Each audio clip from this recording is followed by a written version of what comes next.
देखो यहाँ पे सैम्पल पेपर है, सैम्पल क्वेश्चन पेपर, ये क्लास 10th का जो फर्स्ट टर्म होने वाला है 2021-22 का। तो जो भी जिस तरह का पैटर्न है उसके आधार पर ये क्वेश्चन पेपर निकाला है सीबीएसई ने, इसको मैं सोल्व करा रहा हूँ। तो मैथमेटिक्स है, स्टैंडर्ड लिखा हुआ है, स्टैंडर्ड स्टूडेंट के लिए है, लेकिन ऐसी कोई बात नहीं होती, स्टैंडर्ड है तो स्टैंडर्ड ही करेंगे, कोई भी कर सकता है, ठीक है। मैक्सिमम मार्क्स में 40 लिखा हुआ है, तो 40 मार्क्स का ही पेपर होगा, 90 मिनट का समय होगा, 1.5 घंटे। जनरल इंस्ट्रक्शन में लिखा है कि question paper contains 3 parts A, B and C, यानी जो क्वेश्चन पेपर होगा वो 3 भागों में लिया जाएगा, A B C. A section में 20 क्वेश्चन होंगे, मतलब 20 क्वेश्चन होंगे 1-1 मार्क्स के। Any 16 questions any 16 questions are to be attempt, तो 20 में से 16 अटेंड करना है, यानी तुम्हें 4 क्वेश्चन छोड़ सकते हो जो तुम्हें कठिन लगते हैं। हो गया ना आसान। फिर लिखता है सेक्शन बी में 20 क्वेश्चन हैं, वो भी 1-1 मार्क्स के हैं, उसमें तुम्हें सिर्फ 16 क्वेश्चन अटेंड करने हैं, यानी आप 20 में से 4 क्वेश्चन जो टफ लगते हैं वो छोड़ सकते हो। फिर कहता है सेक्शन सी में फिर आपके 10 क्वेश्चन हैं, 10 question based on 2 case study, जो कि केस स्टडी के टाइप के होते हैं। ये क्या होता है इसको क्वेश्चन में देखेंगे। अटेम्प्ट एनी 8, उसमें से 8 करने हैं, तो 10 क्वेश्चन सेक्शन सी में है, करने 8 है। तो सेक्शन ए में टोटल 20 क्वेश्चन है, करने 16 है। सेक्शन बी में भी 20 क्वेश्चन है, करने कितने हैं 16। और सेक्शन सी में 10 क्वेश्चन है और उसमें 2 केस स्टडी आएंगे और उसमें 8 क्वेश्चन करने होंगे। तो टोटल आपका 40 मार्क्स ऐसे बन जाएगा, 1-1 मार्क्स के सारे हैं, तो 16-16 32 और 32 और 8 40। तो there is a no negative marks. इसमें आपका जो ऑप्शनल है तो उसमें आप अगर गलत ऑप्शन भी लगाते हो तो नेगेटिव मार्क्स नहीं है आपके, नेगेटिव मार्क्स मार्केटिंग नहीं, मतलब नेगेटिव मार्क्स नहीं होंगे, ठीक है। आपको मतलब करने हैं अटेम्प्ट, चाहे गलत हो चाहे सही हो, ठीक है। तो मैं सेक्शन ए को सोल्व करा रहा हूँ। साफ लिखा हुआ है सेक्शन ए में कंसिस्ट माने शामिल है 20 क्वेश्चन 20 प्रश्न ऑफ 1 मार्क्स ईच, यानी 1-1 मार्क्स के। Any 16 question are to be selected, आप कोई भी 16 क्वेश्चन अपने पसंद से चुन के कर सकते हो। तो जो भी आपको हार्ड लगता है तुरंत उसे छोड़ देना है, अगले पे चले जाना है, ठीक है। तो पहला क्वेश्चन है कि the ratio of LCM and HCF of list composite and the list prime number is. List माने छोटा, कहता है कि छोटे से छोटा कंपोजिट नंबर लो, और लिस्ट माने छोटा से छोटा प्राइम नंबर लो। तो सबसे छोटा कंपोजिट नंबर 4 होता है, सबसे छोटा प्राइम नंबर, यानी कंपोजिट नंबर तो भाज्य संख्या होती है सबसे छोटी 4, और प्राइम नंबर होता है भाज्य संख्या, सबसे छोटी होती है भाज्य संख्या 2। अब बोला है इन दोनों का एलसीएम और एचसीएफ का रेशियो बताना है। तो देखो इन दोनों का जब एलसीएम निकालोगे तो 4 आएगा और एचसीएफ निकालोगे तो 2 आएगा। अब बोलता है दोनों का रेशियो निकालो, तो एलसीएम का रेशियो निकालना है एचसीएफ से, तो 4:2 हो जाएगा, 4:2 हो जाएगा। अब इसे हम काट देंगे तो यह आ जाएगा 2:1, तो हमारा करेक्ट ऑप्शन हो जाएगा बी ऑप्शन, ठीक है। तो एग्ज़ाम में बी ऑप्शन लिख के आना है। क्वेश्चन नंबर करते हैं दूसरा। क्वेश्चन नंबर 2 में लिखता है ना कि द वैल्यू ऑफ के for which the line this and this coincide. बोलता है बताओ का के का मान क्या होना चाहिए ताकि जो दोनों रेखाएं हैं ये समपाती हो जाएं। क्या हो जाएं? तो समपाती हो जाएं। समपाती होने के लिए पहली लाइन है 5x + 7y = 3, और दूसरा वाला है 15x + 21y = k। पहली बात तो ये जो प्लस का 3 है इधर आके माइनस का 3 = 0 लिख लो, और जो ये प्लस का k इधर आके माइनस का k = 0 लिख लो। ये क्वेश्चन आपकी फर्स्ट हो गई। और आपको पता होना चाहिए कि जब दो लाइनें कोइंसाइड होती हैं यानी समपाती होती हैं तो A1/A2 का अनुपात बराबर होता है B1/B2 के और बराबर होता है C1/C2 के। तो आप लिख दोगे 5/15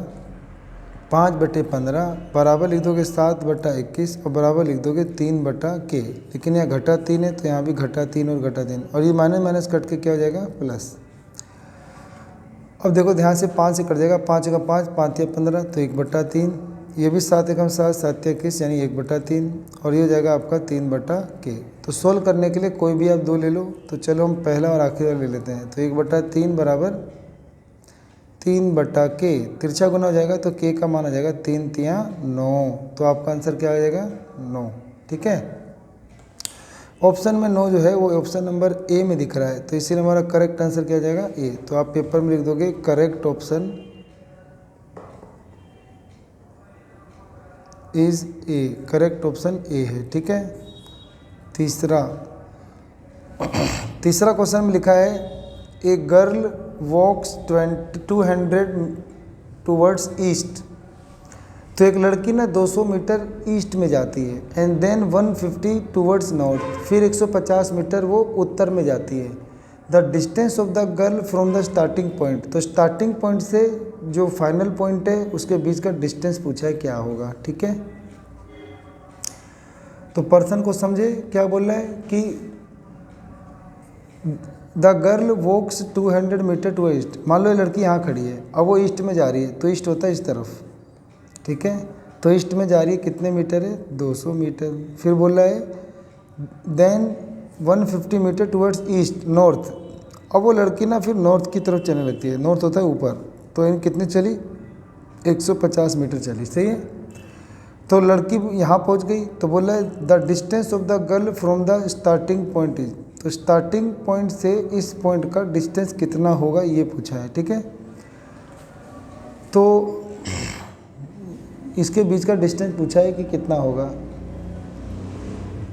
तो इसमें हम पाइथागोरस लगा सकते हैं, क्योंकि पाइथागोरस से ही पता चल जाएगा डिस्टेंस कितना है। तो पाइथागोरस में फॉर्मूला लगेगा हाइपोटेनस का स्क्वायर बराबर परपेंडिकुलर का स्क्वायर, यानी 200 का स्क्वायर और फिर यानी 150 का स्क्वायर। 200 का स्क्वायर 400 हो जाएगा, 15 स्क्वायर 225 हो जाएगा। अब क्योंकि ये 200 का स्क्वायर है तो 40,000 हो जाएगा और ये भी आपका 22,500 हो जाएगा। अब दोनों जोड़ेंगे तो 62,500 हो जाएगा ये। ठीक है, 15 का स्क्वायर 225 होता है और फिर 2 जीरो और आ जाएगा, तो 22,500 और इसमें 40,000 जोड़ देंगे तो ये हो जाएगा आपका 62,500। अब तुम्हें हाइपोटेनस स्क्वायर आ गया 62, मतलब अब तुमने स्क्वायर इधर आके रूट चढ़ा दोगे 625 पे ना, तो आ जाएगा तुम्हारा 250 आंसर। क्या आ जाएगा 250। अब तुम्हें आता होगा ना निकालना, तो एलसीएम से निकाल लेना, 250 आएगा। तो सही ऑप्शन हो जाएगा 250। तो 250 ऑप्शन नंबर बी है, तो आप पेपर में बी पे करेक्ट लगा दोगे। ठीक है, क्वेश्चन नंबर 4। क्वेश्चन नंबर 4 में लिखता है the length of the diagonals of rhombus are 24 and 32 centimetre. यानी ना एक रोम्बस है, यानी समचतुर्भुज, उस रोम्बस के डायगोनल दिए हुए 24 और 32 है। तो find the length of the altitude of the rhombus. तो मैंने रोम्बस का अल्टीट्यूड निकालना है, तो इसके लिए ना आपको एक जानकारी होनी चाहिए। देखो पर्सन ये है कि हमारे पास एक ना ऐसे रोम्बस दिया हुआ है। ठीक है, तो रोम्बस में कितने डायगोनल होते हैं 2 डायगोनल होते हैं। तो 2 डायगोनल होते हैं, वो लिखा है डायगोनल है 24 और 32। तो आपको पता होना चाहिए, पेपर में लिख देंगे वी नो दैट, हम जानते हैं कि जो डायगोनल्स होते हैं एक दूसरे को परपेंडिकुलर बाइसेक्ट करते हैं। We know that diagonals of a rhombus are perpendicular bisect to each other. तो परपेंडिकुलर बाइसेक्ट करते हैं यानी लंब पे समद्विभाजित करते हैं। तो इसीलिए ये जो मान लो 32 है, तो 32 का आधा ले लोगे आप 16 और ये 24 है तो आधा क्या ले लोगे 12। अब हमें इसकी साइड निकालनी है। क्या निकालनी है? इसकी साइड निकालनी है। The length of the altitude of the rhombus. अच्छा, इस रोम्बस का ना हमें अल्टीट्यूड माने हाइट निकालनी है, तो पहले आपको साइड निकालना होगा। हाइट निकालना है यानी अल्टीट्यूड निकालना है। हाइट निकालने से पहले आपको साइड निकालना होगा। साइड निकालने के लिए इसमें पाइथागोरस लगा देंगे। क्या लगा देंगे? तो हाइपोटेनस का स्क्वायर, क्योंकि 90 है ना इसके सामने, हाइपोटेनस का स्क्वायर देगा परपेंडिकुलर का स्क्वायर प्लस बेस का 12 का स्क्वायर 144, 16 का स्क्वायर 256, दोनों को जोड़ देंगे 400, 420 का स्क्वायर होता है। तो स्क्वायर से हाइपोटेनस स्क्वायर कट जाएगा, हाइपोटेनस आ जाएगा आपका 20, है ना। अब हाइपोटेनस 20 आ गया तो हमें एरिया ऑफ रोम्बस का फॉर्मूला पता है। एक होता है बेस इंटू हाइट और एक होता है 1/2 डायगोनल 1 मल्टीप्लाई डायगोनल 2। 2 फार्मूले होते हैं एरिया ऑफ रोम्बस निकालने का। एक तो बेस इंटू हाइट होता है, तो बेस तो पता चल गया कि साइड कितना है 20 और हाइट हमें निकालना है यानी अल्टीट्यूड। और एक 1/2 और दोनों डायगोनल को गुना कर दो। तो पहला डायगोनल था 12, दूसरा था 16, सॉरी पहला डायगोनल था 32 और दूसरा था 24, तो 32 गुना 24। अभी तुम्हारा 2 के पाड़े से 24 कट जाएगा 12 बार में। तो हाइट निकालने के लिए 32 गुना 12 और ये डिवाइड में जाएगा 20, ठीक है। अब तुम्हारा 4 से कट जाएगा, ये 4 से काटोगे ना, 4 तिया 12 और 4 पचे 20, तो हाइट आ जाएगा तुम्हारा 3 दूनी 6, 3 तिया 9, 96/5, 5 से कट जाएगा, 5 एकम 5, 5 45.2, तो यानी 19.2 सेंटीमीटर आपका करेक्ट आंसर आएगा। तो आपका ऑप्शन नंबर डी करेक्ट है। तो डी में ही लिखा है आपका कि 19.2 सही है, ठीक है। ये रहा ना 19.2 आया, थोड़ा बहुत सारे है। इसमें ना जो रोम्बस होता है इसका पहले साइड निकाल लेंगे पाइथागोरस से, उसके बाद एरिया और रोम्बस के 2 फॉर्मूले होते हैं। एक होता है बेस इंटू हाइट, तो बेस तो पता ही चल गया क्योंकि एक साइड अगर 20 है तो सारी साइड 20 होती है ना रोम्बस में, तो बेस पता चल गया। अब हाइट निकालना था, तो हाइट निकालने के लिए हमने h छोड़ दिया, और इसका एरिया निकालने का फॉर्मूला होता है 1/2 प्रोडक्ट ऑफ डायगोनल्स, तो दोनों विकर्णों गुणनफल 1/2 दोनों विकर्णों गुणनफल, दोनों विकर्ण यानी डायगोनल को गुना कर दो, 2 से डिवाइड करके सोल्व कर दो, हो जाएगा, ठीक है। क्वेश्चन नंबर करेंगे यहाँ से 5वां क्वेश्चन में लिखा है कि 2 फेयर कोइन आर टॉस। कहता है 2 हमने ना फेयर कोइन टॉस किए हैं। फेयर कोइन वो होता है जिसमें हमने छेड़खानी नहीं की है, एकदम बढ़िया सिक्के, जिसे उछालने पे हेड और टेल आने की प्रोबेबिलिटी सेम है। बोलता है 2 फेयर कोइन टॉस किए गए हैं, तो बोलता है बताओ प्रोबेबिलिटी क्या होगी, तो of getting at the most one head, the utmost getting at the most one head. कहते हैं अधिकतम एक हेड आने की, तो 2 हेड भी चलेगा। तो पहले हम जानते हैं कि 2 सिक्के उछालेंगे तो या तो दोनों हेड आएगा या दोनों टेल आएगा, या पहला टेल तो दूसरा हेड, या पहला हेड तो दूसरा टेल, ये 4 केस होते हैं। हमें बोला है कि प्रोबेबिलिटी बताओ eight the most of the head, most one head, अधिकतम एक हेड आए, तो ज़्यादा एक हेड आए तो 2 भी चलेगा। नहीं रुको, eight the most one head, अधिकतम एक ही हेड आए, 2 नहीं चलेगा, एक ही हेड आए। तो इसमें एक ही हेड कितनी बार आ रहा है, एक बार यहाँ आ रहा है, एक बार यहाँ आ रहा है, तो यानी प्रोबेबिलिटी हो जाएगा 2/4। प्रोबेबिलिटी का फॉर्मूला लिख देंगे पेपर में, number of favourable outcomes upon में टोटल नंबर ऑफ आउटकम्स। उसको करने के बाद 2/4 आ जाएगा, काटनेंगे तो 1/2, तो ऑप्शन नंबर सी हो जाएगा इसमें, ठीक है।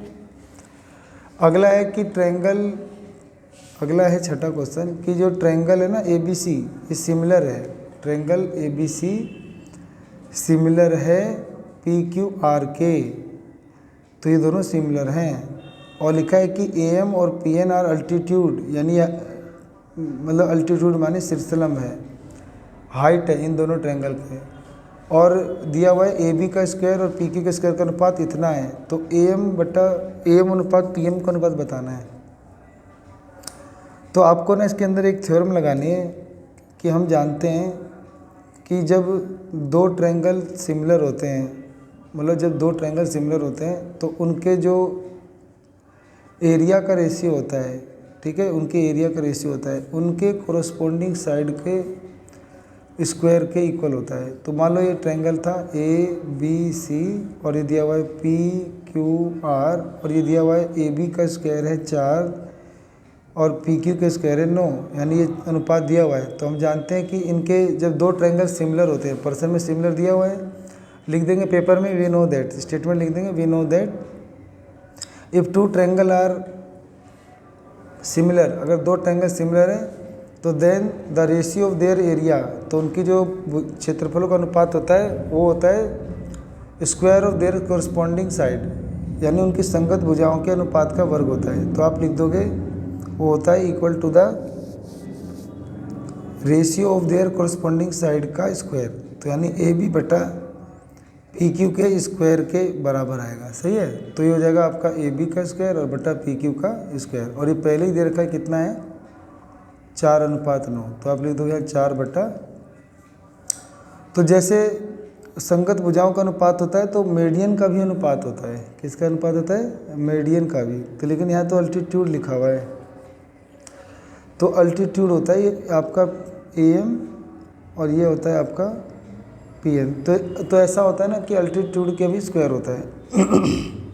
तो जो AB का स्क्वायर और PQ का स्क्वायर था ना, ये होता है इसके अल्टीट्यूड के भी स्क्वायर होता है। तो इसीलिए क्या हो जाएगा कि area ABC upon area PQR का अनुपात बराबर हो जाएगा AM/PN का स्क्वायर के बराबर हो जाएगा। ठीक है,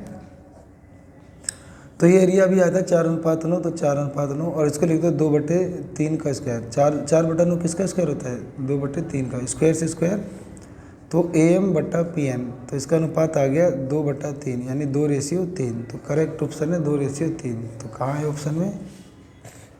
तो आपका ऑप्शन नंबर ये D हो जाएगा करेक्ट। ठीक है, तो हम इस पर D पे टिक लगा देंगे, ऐसे D पेपर में लिख देंगे ऑप्शन D इज करेक्ट। 7वां क्वेश्चन।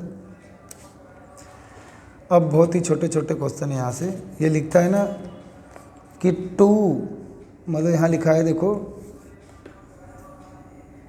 ये रहा 2 साइन स्क्वायर बीटा, तो 2 साइन स्क्वायर बीटा और माइनस कोस स्क्वायर बीटा बराबर अगर 2 हो, यानी ये 2 के इक्वल हो, तो बीटा किसके इक्वल है? सही है, तो हमें पता चल गया है कि 2 sine square beta minus cos square beta अगर 2 के इक्वल है तो बीटा किसके इक्वल है? तो हमारे पास पहला ऑप्शन है क्या 0 डिग्री के इक्वल है, 90 डिग्री के इक्वल है, 45 या 30। तो बारी बारी से एक बार 0 पुट कर दो, एक बार 90 पुट कर दो, एक बार 45 और एक बार 30। ठीक है, तो आपको करेक्ट ऑप्शन पता चल जाएगा। बाकी आप आइडिया लगाओ, साइन 0 रखोगे तो 0 हो जाएगा और ये 0 हो जाएगा, तो कोस 0 रखेंगे, कोस 0 1 होता है और 1 स्क्वायर करेंगे तो 1 घटा ही आएगा, इसके बराबर नहीं आएगा। साइन 90 रखोगे इसका मान 1 होता है और कोस 90 0 होता है, तो इसीलिए ये 0 हो जाएगा और ये 1 हो जाएगा और 2 एकम 2, तो यानी ऑप्शन नंबर B करेक्ट है। तो हम सीधा लिख देंगे पेपर में ऑप्शन नंबर B करेक्ट है। क्यों करेक्ट है? क्योंकि B में हमें बीटा दे रखा है 90 डिग्री का है, तो 90 पुट करोगे ना तो 2 साइन स्क्वायर बीटा की जगह 90 डिग्री और माइनस कोस स्क्वायर बीटा की जगह 90 डिग्री बराबर 2। अब ना यहाँ से तुम जानते हो कि साइन 90 का मान 1 होता है, तो यहाँ पे 1 का स्क्वायर इंटू 2 हो जाएगा और कोस 90 का मान 0 होता है, तो 0 का स्क्वायर, तो 1 का स्क्वायर 1 होता है, 1 गुना 2 घटा 0 बराबर 2, 2 एकम 2 बराबर 2। तो यानी करेक्ट ऑप्शन यही आ रहा है B। ठीक है, तो लगा देंगे B।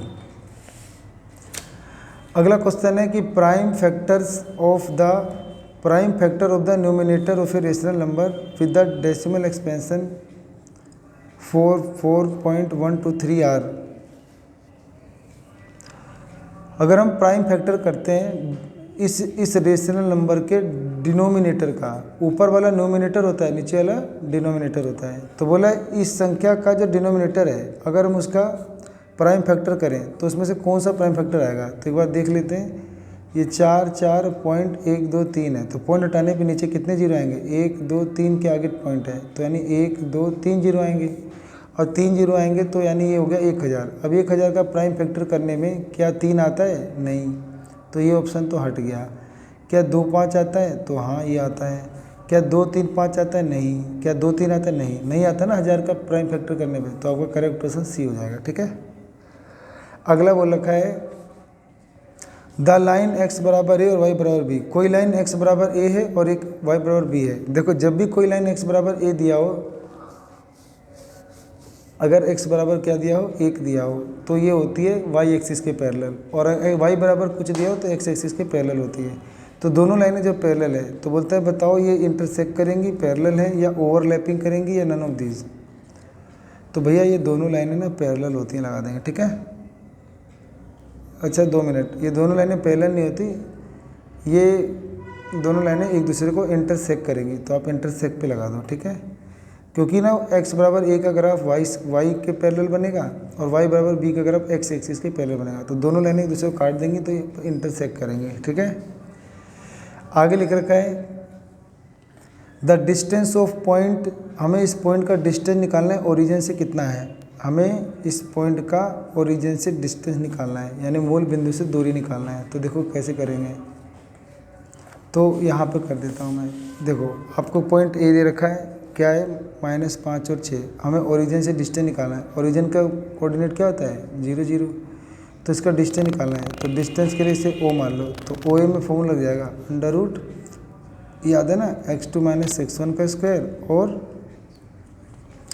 y2 - y1 का स्क्वायर। तो अब आपका फॉर्मूला हो जाएगा 0। तो 0 में से क्या घट जाएगा, घटा 5, तो जमा 5 हो जाएगा। 0 में से घट जाएगा घटा 5, तो जमा 5, और फिर 0 में से घट जाएगा 6 का स्क्वायर, तो हो जाएगा 5 का स्क्वायर 25 और 6 का स्क्वायर 36। -6 का स्क्वायर प्लस 36 से ज़्यादा है। अब दोनों को जोड़ोगे तो 61 आ रहा है। तो 61 यूनिट कहाँ पे लिखा हुआ है, तो ऑप्शन नंबर बी में लिखा हुआ था। तो आपका करेक्ट ऑप्शन हो जाएगा बी। ठीक है।